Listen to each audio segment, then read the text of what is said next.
ओम शांति। आज के अव्यक्त वाणी 9/10/1971। पावरफुल বৃত্তির মাধ্যমে সার্ভিসে বৃদ্ধি। বাবা আমাদেরকে বোঝাচ্ছিলেন যেমন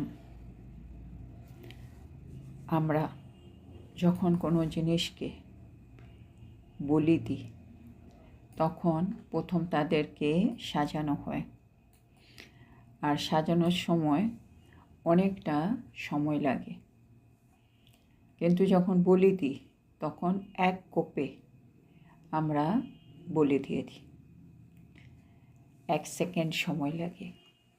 তো বাবা বলছেন আমাদেরও সাজসজ্জার মধ্যে আমরা অনেক সময় লাগিয়ে দিয়েছি, এখন আমাদেরকে এক কোপে বায়ুমণ্ডল থেকেও আসুরি সংস্কারগুলোকে শেষ করে দিতে হবে। তারপরে বাবা বলছিলেন আমাদের জন্যই গায়ন আছে, দৃষ্টি দিয়ে সন্তুষ্ট করে দেওয়া, মানে নজর সে নিহাল করনা, আর সেটা শক্তিদের জন্য। বাবা বলছিলেন আমাদের নয়ন কীরকম হবে, আমাদের নয়ন দিয়ে সমস্ত ভাব ফুটিয়ে তুলতে হবে। নয়নের মধ্যে আকর্ষণ থাকবে, নয়নের মধ্যে রুহানিয়ত থাকবে, নয়নের মধ্যে রুহাব থাকবে, নয়নের মধ্যে দয়া ভাব থাকবে। তারপরে বাবা বলছেন यहाँ मधुबन से जो विशेष आत्माएं निकले तो आपकी रचना को अनुभव हो कि ये शक्ति सेना अपने में शक्ति को प्रत्यक्ष करने के प्रभाव भर कर आई है। বলছে যখন আমরা মধুবন থেকে ফিরে যাব তখন তারা যেন অনুভব করে কি এরা মধুবন থেকে কোনো বিশেষ আত্মা বেরিয়ে এসছে, আর যাদের রচনা তারা এটা অনুভব করবে আমাদেরকে দেখে কি আমরা হচ্ছি সেই শক্তি সেনা যারা মধুবন থেকে শক্তি ভরে এসেছে। তেমন আমরা মধুবন থেকে যখন যাব আমাদের যে রচনা তারা আমাদের মধ্যে শক্তিগুলোর অনুভব করতে পারবে, শক্তিগুলোকে প্রত্যক্ষ রূপে তার প্রভাবকে দেখতে পারবে। প্রভাবশালী চলন, প্রভাবশালী বৃত্তি অনুভব করে, মানে সবাই আমাদের থেকে প্রভাবশালী চালচলন, সাধারণ চালচলন নয়। এখন আমাদের চালচলন দেখেও সবাই প্রভাবিত হবে, আর প্রভাবশালী বৃত্তি যেন আমাদের থাকে। आपके ऊपर सारे दैवी परिवार की प्रोग्रेस का आधार है। বাবা কত বড় দায়িত্ব আমাদেরকে দিচ্ছেন। বাবা বলছে আমাদের উপরে সমস্ত দৈবী পরিবারের প্রোগ্রেস নির্ভর করছে, মানে আমরা যত শক্তিশালী হব, আমাদের চালচলন, আমাদের বৃত্তি যত প্রভাবশালী হবে, আমাদের শক্তি যত প্রত্যক্ষ হবে, আমরা যত বিশেষ আত্মা হব, ততই দৈবী পরিবারের দ্বারা যে বাবা প্রত্যক্ষ হচ্ছে সেটা প্রত্যক্ষ হতে পারবে। দৈবী পরিবারও এগিয়ে যাবে, প্রোগ্রেস হবে তাদেরও। सब समझते हैं इस प्रोग्राम के बाद हम आत्माओं में व सर्विस में प्रोग्रेस होगी। বাবা যে সবাই এটা অনুভব করবে যে এই প্রোগ্রামের পরে আত্মাদের মধ্যে বা সেবার মধ্যে অবশ্যই প্রোগ্রেস হবে। अगर ऐसे ही साधारण प्रोग्राम समाप्त किया तो सभी सोचेंगे सबकी नज़रों में है इन विशेष आत्माओं का संगठन क्या जलवा दिखाता है। বাবা বলছে যদি এইভাবে সাধারণভাবেই আমরা প্রোগ্রাম সমাপ্ত করে দিই তবে তো সবাই ভাবতে শুরু করবে কেননা সবাই নজর এখন কোথায় রয়েছে? আমাদের উপরে। এই বিশেষ আত্মারা নিশ্চয় কোনো আশ্চর্যজনক কিছু করে দেখাবে। সবাই এরকম আশা আছে আমাদের কাছ থেকে। সেজন্য বাবা বলছে একটু অ্যাটেনশন দিতে হবে। মানে আমরা যে কোনো কাজ এখন আর সাধারণভাবে করতে পারি না। আশেপাশে অনেক আত্মার আমাদের উপরে নজর, এরা কিছু বিশেষ করে দেখাবে, কিছু জলওয়া করে দেখাবে। এবার বাবা কী বলছেন? এক তো সার্ভিস মে নবীনতা। তো প্রথমত সেবার মধ্যে নবীনতা। दूसरा, निमित्त बनी हुई आत्माओं में नवीनता दिखाई दे। আর দ্বিতীয়ত নিমিত্ত যারা হয়েছেন আত্মা, তাদের মধ্যেও যেন নবীনতা দেখা যায়। क्योंकि सर्विस का सारा आधार विशेष आत्माओं पर है। বাবা যে কেন সার্ভিসের সম্পূর্ণ আধার ওই বিশেষ আত্মাদের উপরে রয়েছে। কেন আমরা যে কোনো সেবা করব, নিমিত্ত আত্মারা তো সবসময় তাদের পারমিশন নিয়েই আমরা করব। সেজন্য নিমিত্ত আত্মারা যদি নবীনতা দেখায়, তাহলেই তো সেবার মধ্যে নবীনতা চলে আসবে। जैसे साइंस वाले पावरफुल इन्वेंशन निकाल रहे हैं, वैसे বলছে যেমন এখন দেখতেই পাচ্ছ সায়েন্সের লোকেরা পাওয়ারফুল ইনভেনশন করছে, একইভাবে ये शक्ति ग्रुप भी पावरफुल साइलेंस का श्रेष्ठ शस्त्र तैयार करके दिखाएंगे। বলছে একইভাবে এই শক্তি গ্রুপ মানে যারা বাবার সামনে আছে, তারা পাওয়ারফুল সাইলেন্সের শ্রেষ্ঠ शस्त्र তৈরি করে দেখাবে। आपस में सिर्फ मिलना नहीं है, लेकिन मिल करके कोई पावरफुल शस्त्र तैयार करना है। তো বাবা আমাদেরকে হোমওয়ার্ক দিচ্ছেন কি করতে হবে। খালি আমরা নিজেদের মধ্যে শুধুমাত্র দেখা সাক্ষাৎ করব নয়, বরঞ্চ আমরা একত্রিত হয়ে কোনো পাওয়ারফুল শস্ত্র তৈরি করে বাবাকে দেখাবো। जो अति पावरफुल चीज़ होती है वो अंडरग्राउंड होती है। বাবা এটা একটা খুব সুন্দর কথা আমাদেরকে বুঝিয়ে দিচ্ছেন। যে বস্তু যত বেশি পাওয়ারফুল হবে, সে বস্তু কিন্তু আন্ডারগ্রাউন্ডেই থাকবে। মানে অতি পাওয়ারফুল আন্ডারগ্রাউন্ড। জন্য যত পাওয়ারফুল ইনভেনশন করে সায়েন্স, সেগুলো সবসময় আন্ডারগ্রাউন্ডে পরীক্ষা করে দেখে, ওরা ওইটাকে ওইভাবেই রাখে। তো ये संगठन भी अंडरग्राउंड है। तो আমরাও সংগঠনে এখন अंडरग्राउंड। अंतर्मुक्ता के अंदर जाकर सोचने का है। अंडरग्राउंड বলতে বাবা কি বোঝাচ্ছে সেটা বাবা বলছে अंतर्मुक्तार ভেতরে গিয়ে ভাবতে হবে। कोई कमालियत दिखानी है। তো বাবা বলছে আন্ডারগ্রাউন্ড মানে কি হয়, আমাদেরকে কোনো না কোনো একটা কামাল করে দেখাতেই হবে। যেমন সায়েন্স আন্ডারগ্রাউন্ড থাকে, হঠাৎ কোনো ইনভেনশন করে দেখিয়ে দেই। আমরাও আন্ডারগ্রাউন্ড, কিন্তু আমাদেরকে কোনো একটা কামাল করে দেখাতে হবে। कॉमन संगठन तो सब करते रहते हैं, आप लोगों ने भी कॉमन बातें ही की तो कमालियत कौन करेगा। বাবা বলছে যে কোনো কমন সংগঠন আছে, সাধারণ সংগঠন, তারা তো সব কিছু না কিছু করতেই থাকে। এবার আমরাও যদি সে সাধারণ সংগঠনের মতোই কাজ করি, তাহলে এই যে বাবা চাইছেন আমরা কামাল করে দেখাই, এটা আমরা কি করে দেখাবো।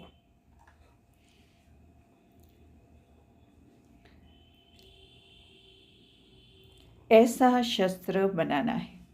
তো বা এখন কী চাইছেন, আমরা এমন একটা শস্ত্র তৈরি করি যেটা দিয়ে আমরা কামাল করে দেখাবো।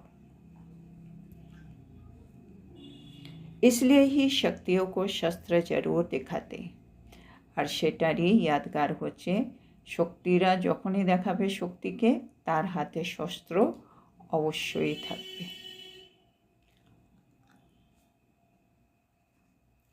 अब संहारी बनो। এখন আমাদের সংহারী होते হবে।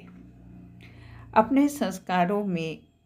संस्कारों के भी संहारी और आत्माओं के तमोगुणी संस्कारों के भी संहारी। এখন আমাদের সংহারী হতে হবে। কিসের সংহার করতে হবে? নিজের পুরনো সংস্কারগুলির আর অন্য আত্মার তমগুণী সংস্কার, তারও আমাদের সংহার করতে হবে।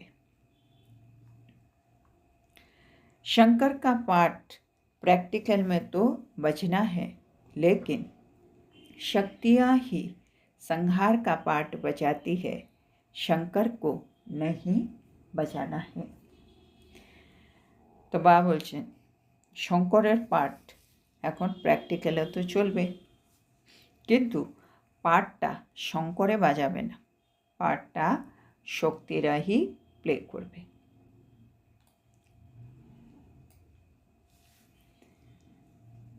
इस रूप को धारण करने से रिजल्ट क्या होगी? আমরা যদি সংহারী এই রূপটা ধারণ করে নিই তাহলে বলছে কি হবে? आपकी जो रचना है वो अनुभव करेगी कि दिन प्रतिदिन एक्स्ट्रा लिफ्ट मिलती जा रही है। তার মানে আমরা যদি সংহারী এই অভিনয়টা করে দেখাই, প্লে করি এই পাঠ, তাহলে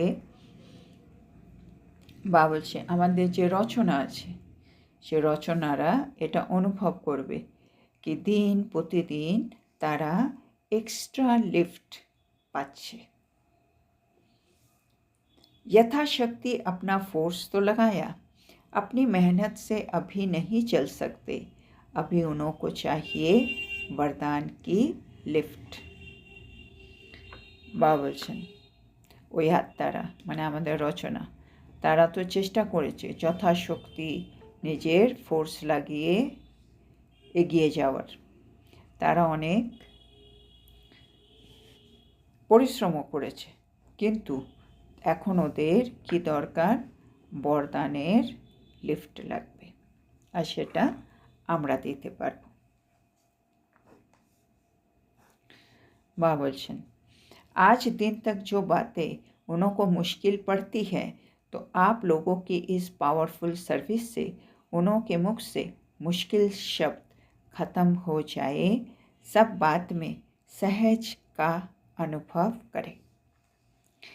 বলে এখন অবধি তারা যে যে বিষয়গুলিকে তারা মুশকিল অনুভব করেছে, হ্যাঁ, অসম্ভব অনুভব করছে, যেটা সম্ভব না এরকম অনুভব করছে, বা বলছেন এখন আমরা যে পাওয়ারফুল সেবা দেব, মানে সবাইয়ের আত্মার মধ্যে যে ফোর্স ভরবো, তাদের মধ্যে যে শক্তি ভরবো, সেটা দিয়ে তাদের মুখ থেকে এই যে মুশকিল শব্দ কি এটা হবে না, এটা সম্ভব না, এই শব্দটা তাদের মুখ থেকে মুছে যাবে, তারা প্রতিটা বিষয়ে সহজ অনুভব করবে, হ্যাঁ না? সংসারে থেকে সহ্য করা, সম্মুখীন হওয়া, পবিত্র থাকা, এই সবগুলোতেই তো শক্তি লাগবে।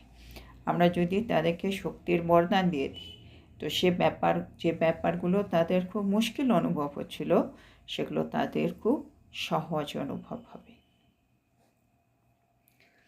ये जब अपनी रचना में देखेंगे तब समझना संहारी रूप बने हैं। বলছে এবার আমি কি করে বুঝবো কি আমি আত্মা সংহারী হয়ে গেছি?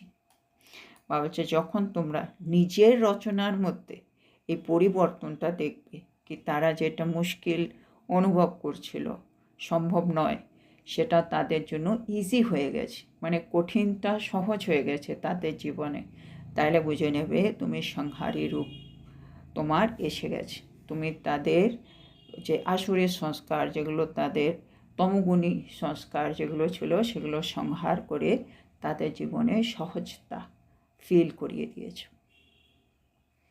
স্পষ্ট রেজাল্ট দেখাই দে, আর এই রেজাল্টটা কিন্তু খুব স্পষ্টভাবে দেখা যাবে। তার মানে হচ্ছে যে কোনো আত্মা আমাদের কাছে আসছে, সে যে পুরুষার্থটা করতে পারছে না, সে আমাদের দৃষ্টি দিয়ে বা আমাদের সকাশ দিয়ে বা আমাদের জ্ঞানের সেবা হোক, বাণীর সেবা হোক, মানে বা আমাদের জীবনের কোনো অনুভব দিয়ে, যে কোনো কিছু দিয়ে তাদের জীবনে এমন একটা পরিবর্তন আসবে কি তারা যেটা মুশকিল ভাবছিল আগে সেটা তাদের জন্য একেবারে সহজ হয়ে যাবে। তার মানে আমি আত্মা এখন সংহারী রূপ হয়ে গেছি। নিজের তো পরিবর্তন আমি করলামই, সংহার করলাম আসুরের সংস্কারে, অন্যেরও করছি আমি এখন। তো বাবা বলছে স্পষ্ট রেজাল্ট যদি দেখা যায় তাহলে তুমি বুঝবে কি আমি আত্মা এখন সংহারী মূরত হয়ে গেছি। ফির তুফান নাকি তোফা লাগেগা। আর এরকম যখন হবে তখন ঝড় ঝাপটা সেগুলো আর ঝড় মনে হবে না, তখন আমাদের উপহার মনে আসবে। কোনো ব্যাপার নেই, আমি ওটা সলভ করে দেবো, আমি ওটা পার করে দেবো। ऐसा रूप चेंज हो जाएगा तब समझो कि अपनी ओरिजिनल स्टेज का साक्षात्कार करा रहे हैं। আর যেদিন এরকম আমার রূপ হয়ে যাবে কি ঝড় ঝাপটা খুব উপহারের মতো মনে হচ্ছে, তখন বুঝে নেবে কি আমি আত্মারা এখন অরিজিনাল স্টেজে স্থিত হয়ে গেছি। মানে অরিজিনাল যে কোনো দেবী সংহারী মূরত তার সামনে এলেই সব জিনিস চেঞ্জ হয়ে যায়।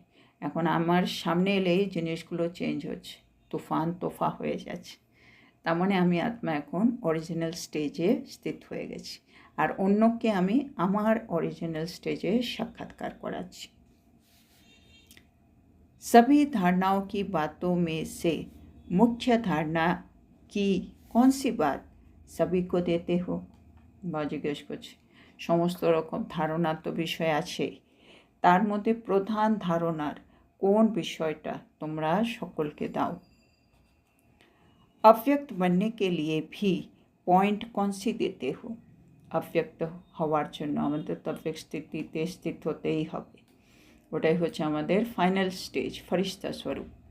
তো अव्यक्त স্থিতিতে স্থিত হওয়ার জন্য কোন পয়েন্ট তোমরা তাদেরকে বলে থাকো? बाप को याद करने अथवा रूह रिहान करने का भी उमंग कैसे उठेगा? বলছে বাবাকে স্মরণ করা বা তার সাথে কথা বলা, রূহ রিহান করা, তার উৎসাহ কিভাবে আসবে? उसके लिए मुख्य बात है सच्चाई और सफाई। এই সবগুলোর জন্য প্রধান বিষয় যেটা দরকার সেটা হচ্ছে সততা আর পরিচ্ছন্নতা, মানে সাফাই। মানে আমরা যতই ধারণা করি তার মধ্যে ইম্পর্টেন্ট ধারণা হচ্ছে सच्चाई আর सफाई। आपस में एक दो के भाव को सफाई से जानने की आवश्यकता है। तो सफाई বলতে কি, মানে পরিষ্কারভাবে আমাদেরকে একে অপরের ভাবকে জানতে হবে। অনেক সময় আমরা সামনে যে আছে বা আশেপাশে যে আত্মা আছে তাদের ভাবনাকে তারা যেটা বোঝাতে চাইছে সেটা অনেক সময় আমরা বুঝতে পারি না, আমরা ওইটা একটু অন্যভাবে বুঝি। তো তার মানে আমার ভেতরে সাফাইটা নেই, পরিচ্ছন্নতা নেই। ও যেই বিষয়টা যেভাবে বোঝাতে চাইছে আমাকে সেটা সেভাবেই নিতে হবে। विशेष आत्माओं के लिए सच्चाई सफाई शब्द का अर्थ भी गुह्य है। আর যারা বিশেষ আত্মা হবে, যেমন আমরা যদি বিশেষ আত্মা হতে চাই, আমাদের জন্য এই সচ্চাই সাফাই সত্যতার পরিচ্ছন্নতা এই শব্দের অর্থ কিন্তু একটু গুহ্য হবে। মানে সাধারণ লোকে যে সত্যতার পরিচ্ছন্নতা বোঝে, বিশেষ আত্মারা আরেকটু গভীরে গিয়ে জিনিসগুলোকে বুঝবে। एक दो के प्रति दिल में बिल्कुल सफाई हो। তো সাফাই বলতে কী বোঝাচ্ছে? বা একে অপরের প্রতি হৃদয়ে যেন সম্পূর্ণ পরিচ্ছন্নতা থাকে। মানে অনেক সময় হয়, মানে যাদের আমার আশেপাশে আছে তাদেরকে আমরা মানে সব সময় ভালো, মানে শুভভাবনা শুভকামনা শুদ্ধ দৃষ্টি দিয়ে যেন ওদেরকে দেখি। অনেক সময় অনেক কিছু শোনা যাবে, অনেকে বলবে, কিন্তু আমার হৃদয়ে যেন তাদের জন্য কোনো রকম মানে মানে নেগেটিভ বা সাধারণ বা বিকল্প এগুলো যেন না থাকে। সবসময় সম্পূর্ণ পরিচ্ছন্নতা না, ও এরকমই, সবসময় একটা পজিটিভ মনোভাব তাদের প্রতি। তার মানে আমি আত্মা সম্পূর্ণ পরিচ্ছন্ন তাদের বিষয়ে। তারপরে বাবা বলছেন, जैसे कोई बिल्कुल साफ चीज़ होती है उसमें सब कुछ स्पष्ट दिखाई देता है ना। বাবা এক্সাম্পল দিচ্ছে, যেমন কোনো একটা জিনিস খুব পরিষ্কার, তার মধ্যে যদি কিছু লেগেও যায় সেগুলো কিন্তু খুব স্পষ্ট দেখা যাবে। সেজন্য আমারও হৃদয়টা যদি একেবারে স্পষ্ট থাকে, তাহলে আমার কথা বলা, আমার দৃষ্টি, আমার ভাবনা সব জায়গা থেকে জিনিসটা কিন্তু ক্লিয়ারলি বোঝা যাবে।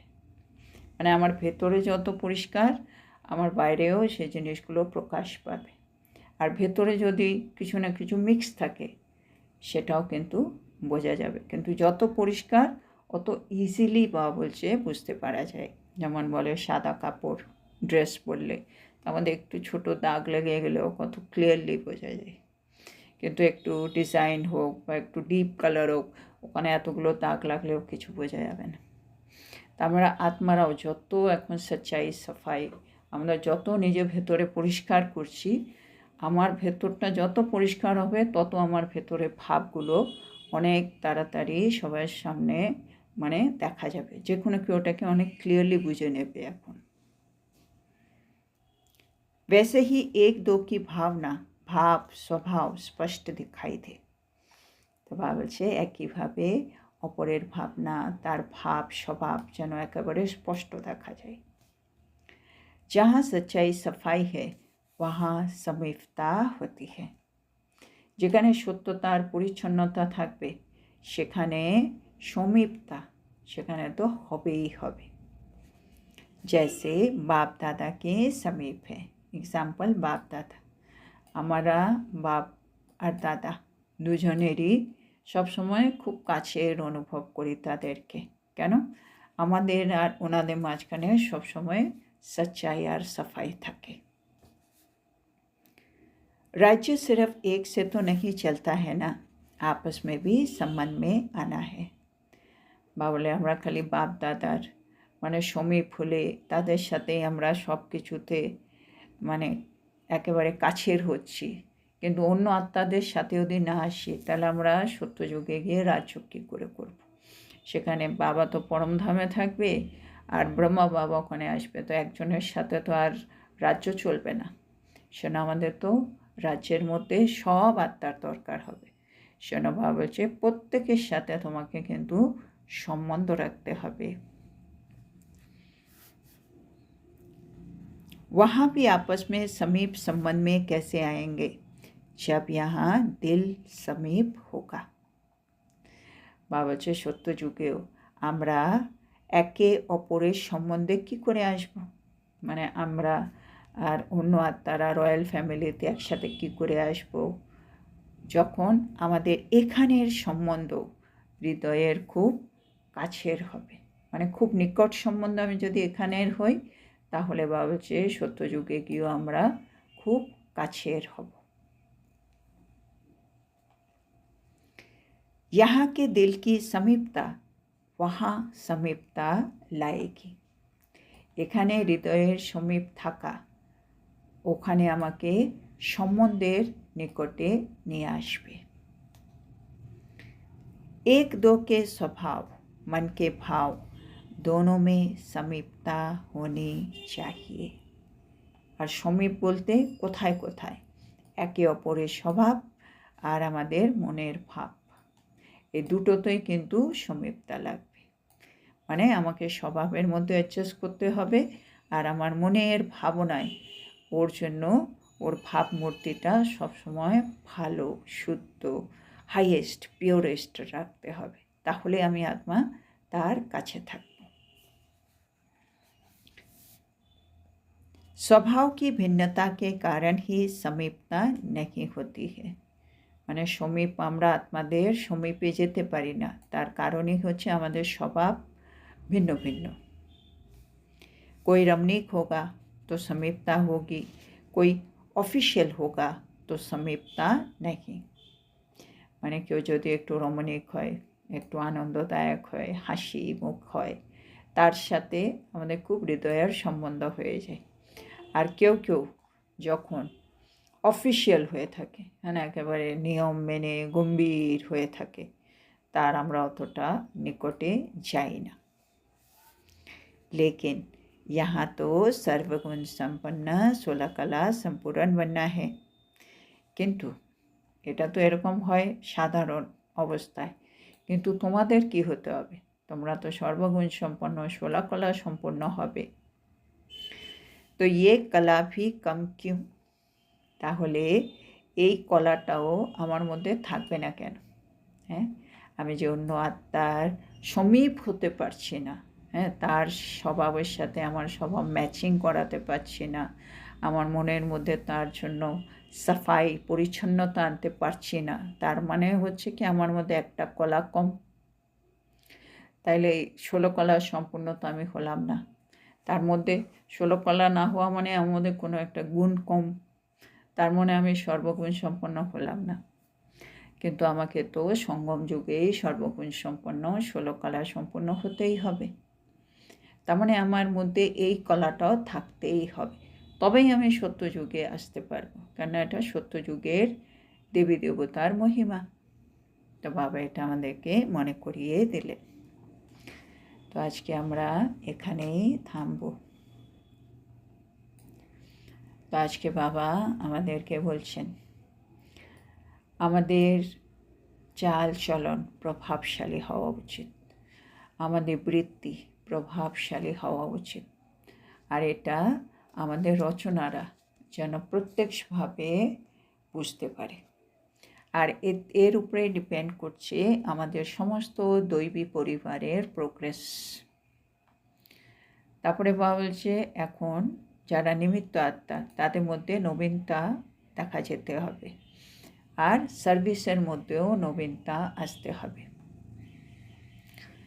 বাবা বলছেন এখন সায়েন্সের লোকেরা দেখো কত বড় বড় পাওয়ারফুল ইনভেনশন করছে, তা একইভাবে আমাদেরকেও পাওয়ারফুল সাইলেন্সের শ্রেষ্ঠ শস্ত্র তৈরি করে দেখানো উচিত।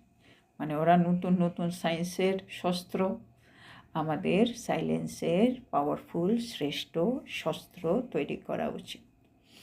আর বাবা বলছে যে জিনিসটা যত পাওয়ারফুল হয় সেটা কিন্তু আন্ডারগ্রাউন্ড হয়। তার মানে আমাদেরকে একটু অন্তর্মুক্তার ভেতর গিয়ে বাবা বলছেন ভাবো কি করে আমরা কিছু কামাল করে দেখাবো। তারপরে বাবা বলছেন এবার একটু আমাদের সংহারী হতে হবে, নিজের সংস্কারের তো সংহার করতেই হবে, অন্য আত্মাদের যে তমগুণের সংস্কার আছে সেটা এবার সংহার করতে হবে। ওই শঙ্করের যে পাঠ সংহার করার, ওইটা প্র্যাকটিক্যালি যারা শক্তি আত্মা মানে আমরা শক্তি সেনা তাদেরকে করতে হবে। শঙ্কর এসে এরকম কোনো পাঠ বাজাবে না। তো তার জন্য বাবা বলছে এবার এই সংহারী মূরত হয়ে দেখাও, যে আত্মারা নিজের যথাশক্তি দিয়ে নিজের ফোর্স দিয়ে নিজে পরিশ্রম করে চলতে পারছে না, তাদেরকে এই বরদানের লিফট দাও।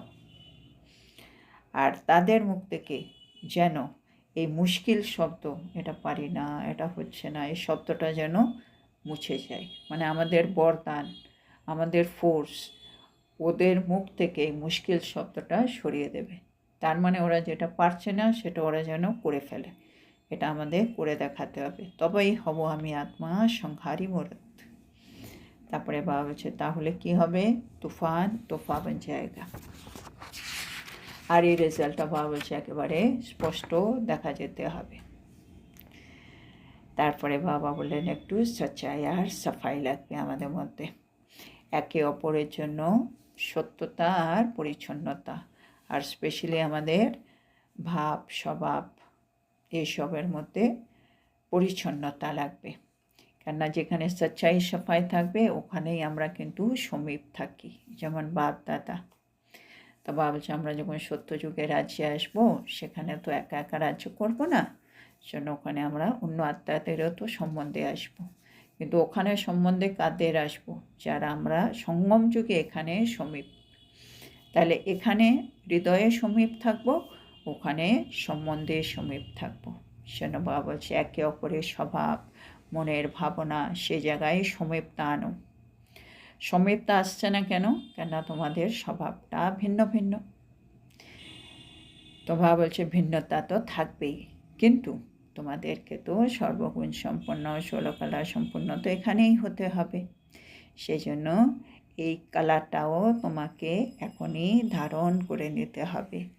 কি অন্যের স্বভাব যতই ডিফারেন্ট হোক, ভিন্নতা হোক, কিন্তু আমার হৃদয়ের মধ্যে তাদের জন্য সবসময় সচ্চাই আর সফাই থাকবে, সত্যতা আর পরিচ্ছন্নতা থাকবে। তো আজকের এত সুন্দর শিক্ষার জন্য আমরা আমাদের প্রিয় শিব বাবাকে বলবো ধন্যবাদ বাবা, ধন্যবাদ। ওম শান্তি।